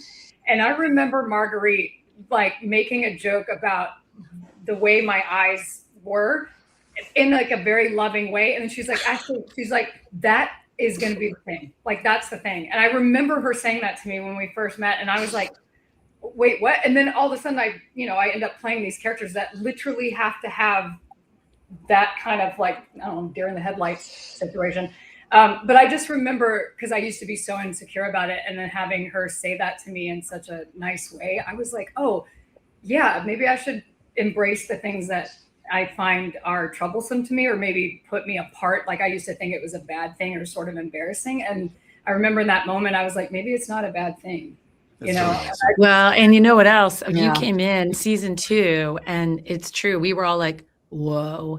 I mean, that's a really hard thing to come into a second season and just like take off with this character and be brilliant right away. And then I remember going to the gym with you. Remember, we'd go to the gym sometimes. And like, you just right away, like we were very lucky that right away it was like everybody was just one big family right away. And that was just very lucky and very blessed. But like, it's hard to come in like that and do what you did and sort of just knock it out of the park. It was just really impressive. Yeah. I remember our first table read. I remember the first table, like when we were there, I was like, oh. Right. Hello. It was like, okay. That's Jesse. Yeah. Thank you, guys. Yeah, and in the same way of like you can't really imagine any other person being Kyle. Like, it's the same thing with Jesse. But really with all of you, like, I honestly can't imagine I can't imagine if this cast would have been like made up of any different person. But yeah, Jesse felt like a tricky, like, I remember thinking about that when the breakdowns came out, and I was like, oof, tough job. Ooh, and like, how are you going to put up that version of character next to like what Matt Dallas is bringing to Kyle XY? Like, how's this, so quickly, it just felt like a big, like, how do you do it so quickly? Right next Yeah. season. Like, It was brilliant. Yeah. Jaimie, we're like twins. We're just When we were filming that scene, Matt and I wore the same shirt on accident, like the same color. Oh, yeah. Like, because we are forever connected. Yes, we are. Yes, and we are forever intertwined, I guess. Yeah. Well, somebody asked a question on here for both of you that says, if you could give your powers to anyone else in the cast for one day, who would have caused the most chaos? Josh. Josh. Yeah. Chaos? Yes. Oh, yeah. Yeah. Do you guys remember we were shooting at the Peony and they closed the Peony, and between scenes we were allowed to ride as many rides as we wanted? Yes. Oh, do you guys remember that? So much fun. Jean-Luc, how many times did we go on the roller coaster? Oh, I think a few dozen straight. I'm surprised we didn't throw up. The Peony is like our Six Flags Magic Mountain in Vancouver. Well, it's a lot smaller than that, but it's still, we got some coasters. And we shot there. And I remember at lunch, our producer came over and was like, it was just our crew, cast and crew that were on at Playland. And our producer comes over and he's like, "Hey guys, so the people that are running the park, they're gonna have the famous wooden roller coaster, and it's just gonna be running for the cast and crew." And so I think we ripped it like at least a few dozen times straight. Yeah, for sure we did. God, what it a was great so day. fun. Remember that? Yeah. That's fun. That was like one of my favorite days of shooting, I think. We got to stay up all night. I think they brought pizza Cotton onto set, which candy, when you're in high school and like it just definitely feels like you have a theme park to yourself with pizza and all of your closest friends that you're shooting with. Like it was just so cool. My friend actually from high school came to that day. He was on set that day.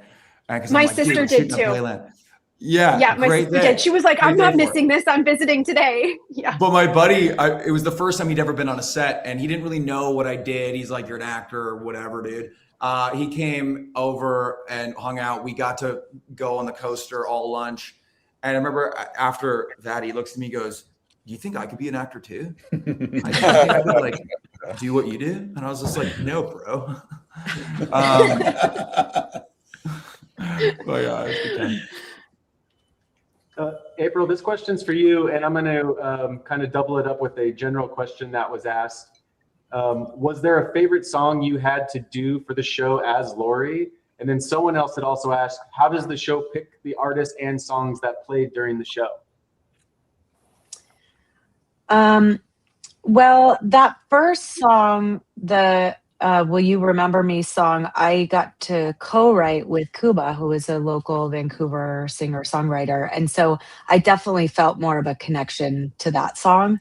The second song had been written for me, and I think that I was we sort of adjusted it a little bit to make it fit my voice. And just from, my character perspective, I got to input in some of the revisions on the lyrics. But that first song, like, I remember the house that Matt and I were living in season 2, like on the deck, like with Kuba writing that song. And so that I definitely feel the most connection to that song.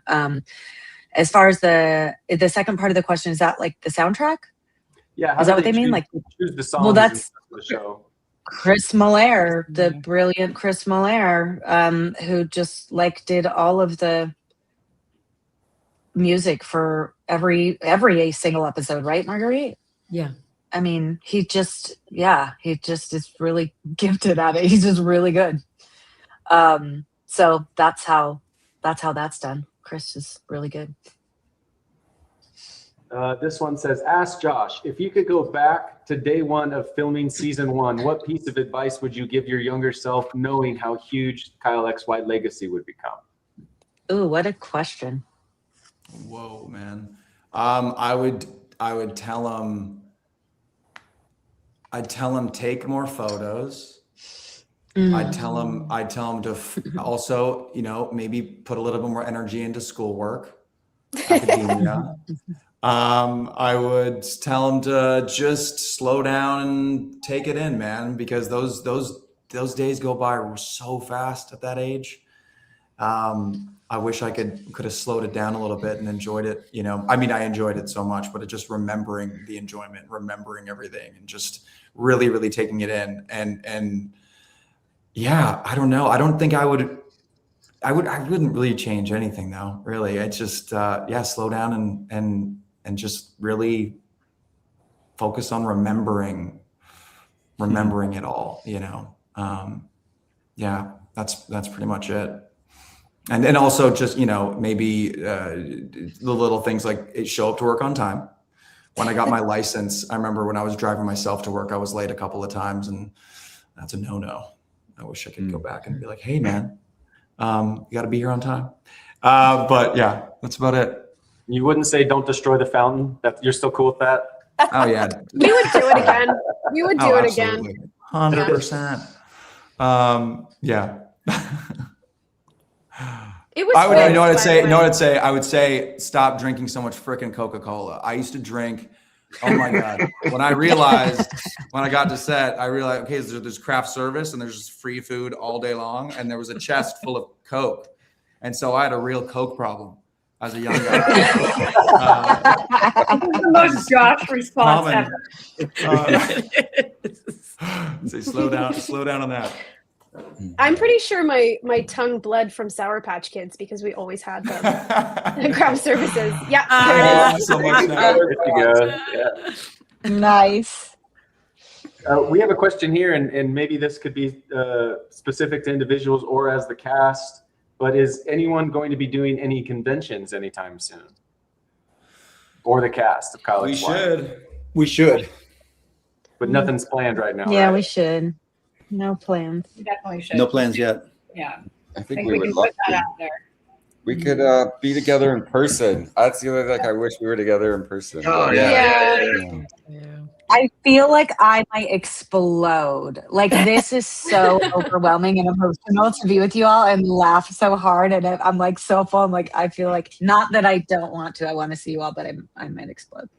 I remember, April and I didn't we, you, myself, and April, we were together in COVID at some point. I remember in Venice, Yeah. California. Me and you that- and Matt in Venice. We jumped in the ocean. Yeah, and I didn't really know how to swim. That was so that was, yeah. Yeah. Jamie, That was a magical day. it was a magical It day. was the three of us. Yeah. Because it was But so I haven't- unexpected and unplanned. Yeah, and I haven't seen anybody. I mean, it would be so great to see all you guys again in person. That'd be The last time I saw Matt was in Rome at an airport, and we already discussed this like as a cast, but I was flying back at a weird time. It was like 5 a.m. or something, and we were checking in, and all of a sudden I feel this like tap on my shoulder, and I turn around, and it's Matt. And I don't think we've seen each other in person sinsince the show. last. Yeah. And like I was in high school. Like it's just so it was such a time warp, and to have it happen in an airport in a completely different country at like a random time, it was so Like 4 wild. a.m. or something ridiculous too. Yeah. Yeah. It was really nice though. It was cool, and it's so good to see everybody here as well. But Jamie, we get to, I feel like we connect. Jamie, every time I come to New York, I feel like we get to connect. No? Yeah. It's been a minute, We definitely. Didn't you and I run into each other on the street in California that one time, and that's how we all got together? Was that time? Yeah, in Venice during COVID, and then I got in trouble because I sent a selfie to Blue, but I had my mask hanging, and because we were outside on the street talking, and Blue was like texting Jamie. He's like, "Tell him to put his mask back on." You got me in trouble. It's your smile. Like, don't cover that up. So that was So it would be really cool though to get together in person. I think that'd be awesome. So we can put that out there for sure. Absolutely. We have a question from Queen Bee. How do you guys think social media would have affected Kyle XY if social media had been huge then like it is now? I know one scene that pops in the head for me is Kyle disarming the cop in the backyard at that party. Every kid would have had their phone out, and that would have been all over the news, right? Jesse would have been tested for sure, or put in some sort of facility for forever. But I don't know. You know, I feel. Go ahead, April. Go ahead. I was just gonna say, I feel like in a lot of ways, like social media being part of the culture, like ruins storytelling. And I think storytelling is stronger when we just pretend like people don't use it as much as they do, because it just like, so even like I teach an acting class, and even if ever students are doing anything on stage, I'm like, no screens. I don't want you looking at a laptop or a phone, like knock on the door, and even like you can see in writing, it's like there are a lot of, I think it's good that writers don't use, because a lot of times it's like that would be a text, but it's like we don't want that. We want to see the actors together. So I don't know, but certainly it might have affected the world in terms of like, Kyle probably would have been like a social media. He would have been caught like hovering above Amanda's, the lawn or whatever. But doorbell. He would have been able but to I'm glad it's not. He would have made text disappear with his mind. If we had social media, though, right. this cast would have made a lot of funny TikToks. I'll just put that out. No, I agree. Oh, that's true. That's true. But we also that's true. I don't know, but some of the weekend antics that we got up to, I'm afraid also. Thank God, actually. In our memories, Yeah, not probably exist on the internet. very good. Yeah. Yeah. We did watch a lot of YouTubes though in April and Matt's trailers Yeah. and had a Yeah. lot of good inside jokes from them. That's true. Strangers with Candy That's just came true. up yesterday in Strangers with, I know. conversation, and I was just like Amazing. chasing that The too. best. Yeah. I was a user, a boother, and a loser. That was where I had to give you that final line, Matt. I guess they'll never know. No, wait. So one more time, what did you say? The final line of the episode. I guess we'll never know. Oh, I guess we'll never Yeah. know. That's right. Yeah. That's Jerry Blank. That's so Jerry Blank.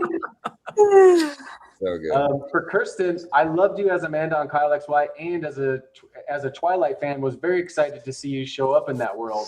How was that experience for you? It was pretty surreal. Well, playing Amanda was obviously such an incredible opportunity and such a cool experience. But Twilight, for the small, tiny moment, the experience on set was one of the most wild things ever because everything had to be barricaded because people were so. I mean, I remember I didn't even know what I was showing up to shoot. The scripts were all super, even though they're based on books, but like it was very hush hush. The security was crazy tight. There, literally, you could not get into the set. There were like giant fences everywhere. So if I were to describe my experience of Twilight, it was extremely surreal. And it was like the highest security I've ever experienced. Also, I think I have hearing loss from the premieres because I've never heard screaming like that in my life. It was pretty insane. Wow. Matt, as a fellow gay man, seeing you on TV, even though you weren't out yet, had a huge impact on gay teens at the time. What advice would you have given your younger self knowing what you know now? This whole topic is really interesting because when we went into season 1, I remember I was like still closeted. I mean, in my head, and but even with the cast, and I remember coming back for season 2, and I was like, I gotta like be true, right? And I remember I have stories for everyone in the cast and like what this is, but I remember with April, and it happened is when I finally said something. She was like, the giveaway is we went through a run through the forest and you stepped in a pile of mud and you went, oh, my new shoes just got dirty. I knew it. And then I remember there was one time. We knew.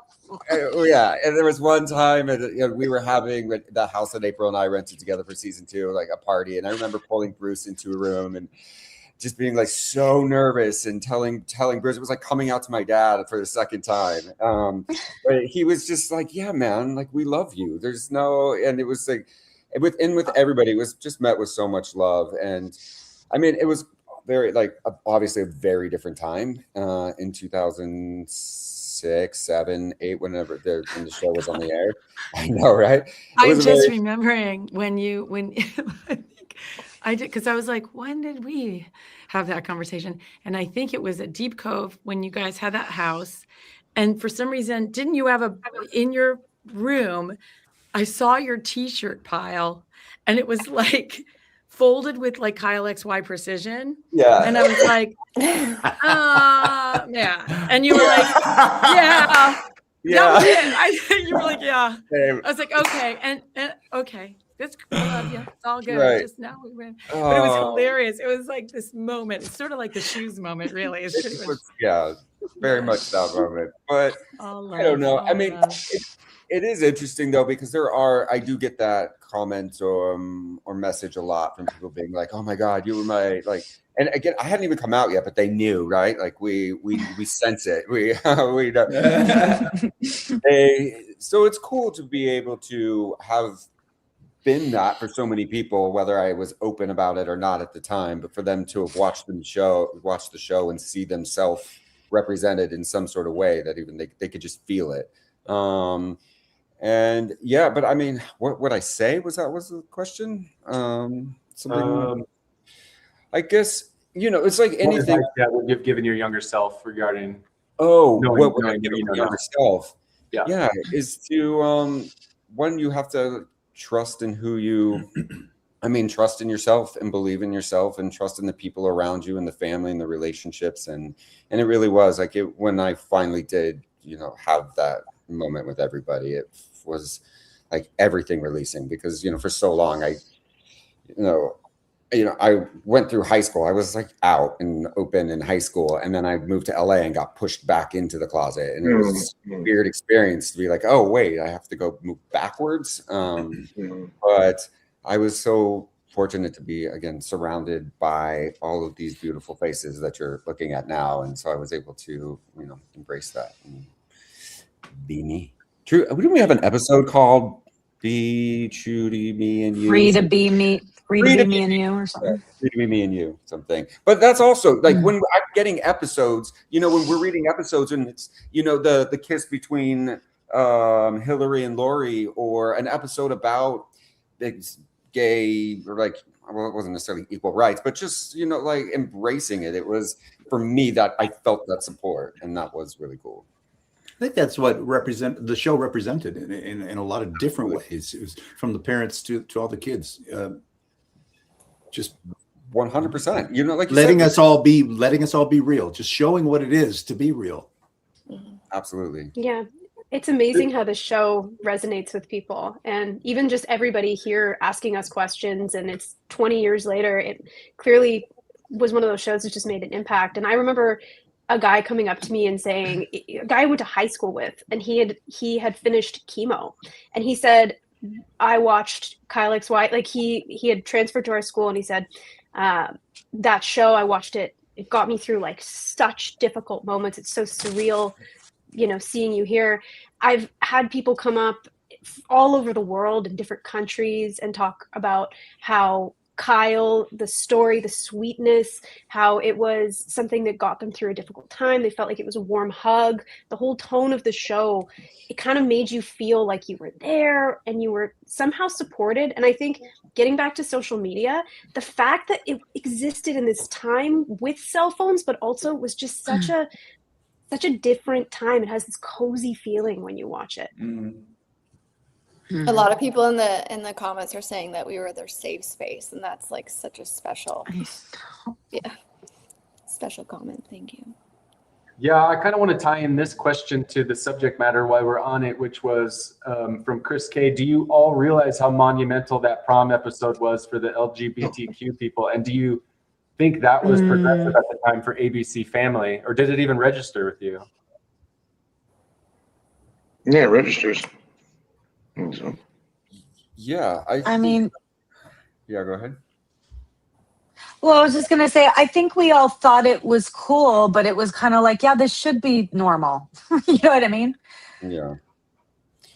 This shouldn't be like, you know what I mean? It's just like people being people. So it felt like a little bit, but I felt like a lot of, I think we always felt that it was like a little bit cutting edge for ABC Family, everything, like episode 4 or whatever, when Kyle gets an erection episode and I lose my virginity in the bushes. Like that felt like, and I just felt like they continued to sort of do that, with like all kinds of different things that maybe at the time you just didn't see on TV all that much, or at least on a family network like that.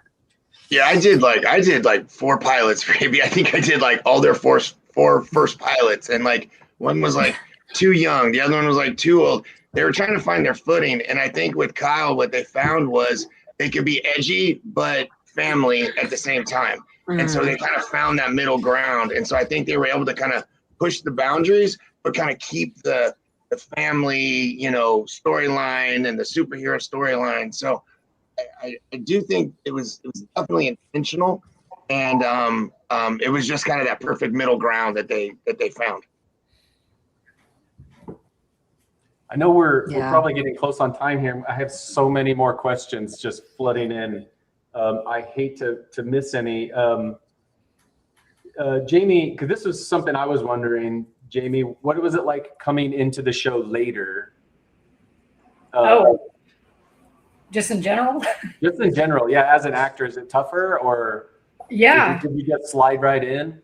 No, I mean, I'm a very introverted person by nature. And I didn't. I mean, I honestly have like a few memories from that time. I can't remember all of it, but I didn't know like what to expect. And the thing is, I had watched the first season. They gave me the first season to watch before I headed up to Vancouver to film season 2. And I was just like, oh my God, this is so lovely. And everybody's so lovely. And then to like get there, they're such a tight group, you know, and they were just as lovely as I imagined. I just, you know, yeah, I was just like, oh, I don't want to like upset the balance here. You know, like they got a good thing going. I was just like, and not only am I new, but I'm playing a villain. So it's just like, kind of like, I didn't really know where to go when I was there. And I was, you know, I was certainly met with kindness, which helped out a lot. And again, this was like my first series regular I'd ever had. It was certainly the biggest job I'd ever had. And I was very intimidated by all of it. So it was such an adventure though for me. And also just to get to see that like you can have kindness at your place of work, you know, like you can get along and to see that dynamic between everybody was just really special to witness, you know. And I think that's part of the magic of the show, are, you know, all of you guys together. I mean, it really showed on screen. It was so beautiful.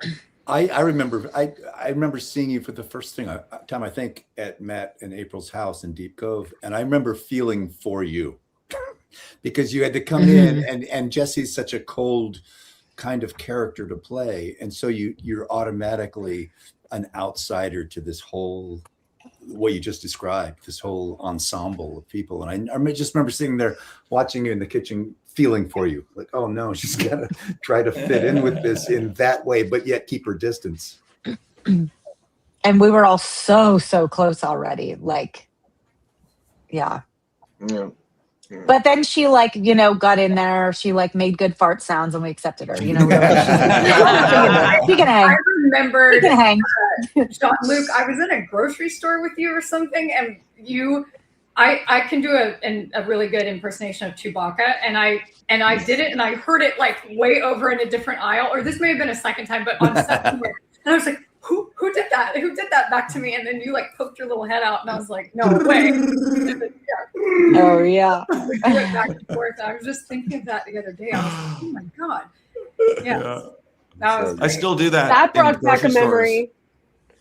Oh yeah, dude, Chewbacca. I sometimes do it in grocery stores, waiting for you to do it back, but you never do. You live in New York. Wouldn't that be amazing if one day you were in a bodega in New York and That's so good. Jaimie popped around the corner, you know? Just as creepy as ever. Yeah. Classic Jesse XX, you know? I think also, do you remember it was the first time I'd ever seen hair extensions. Do you remember that?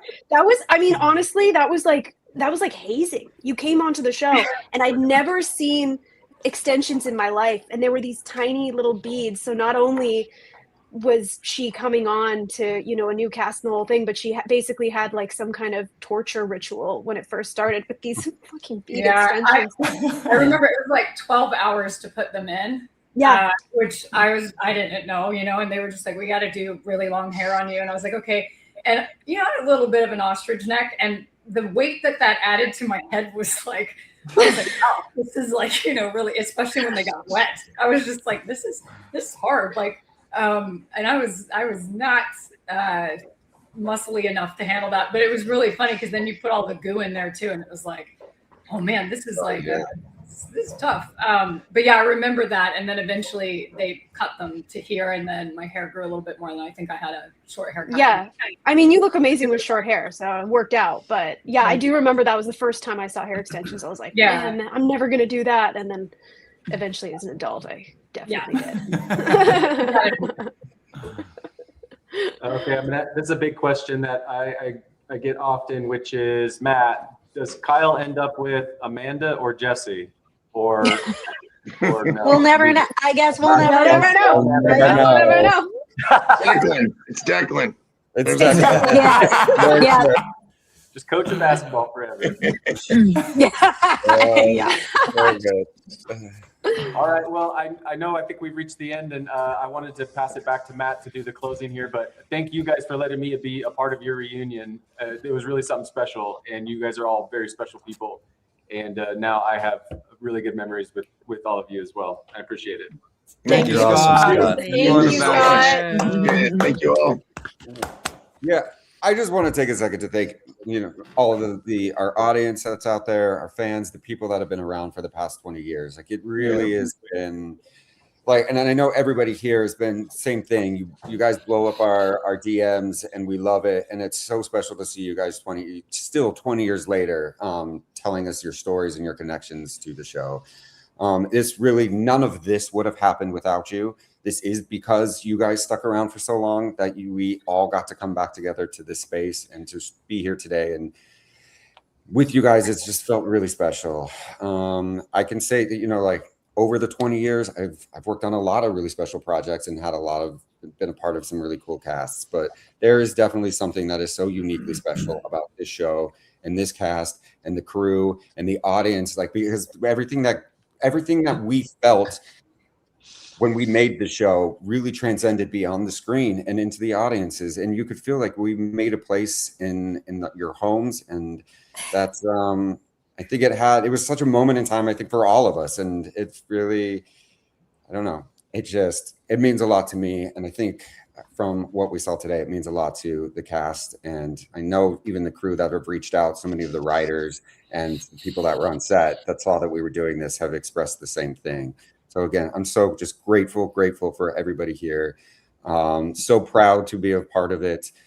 But I'll say one thing about storytelling, right, is that when we tell stories, we always hope that it's going to mean something to somebody, but you never really know if it's going to connect. But 20 years later, the fact that we're all still here and that our audience is still here, it reminds us that the story did find a place in people's lives and homes. And it's really been truly just such a special gift. And so thank you to my beautiful cast, to all of the crew that are maybe in the chat, and to all of the fans and audience that have been around. I love you all. Thank you. Well said. Thank you. Well said, buddy. Thank you. Love you guys. Love you guys. All right. So much love, everybody out there in the world, my cast. I love you. I love you. I love you. Cheers. So much. Love you guys. Bye, guys. Love you. Love you. Love you all. Later, Traeger. Later. Later, Traeger.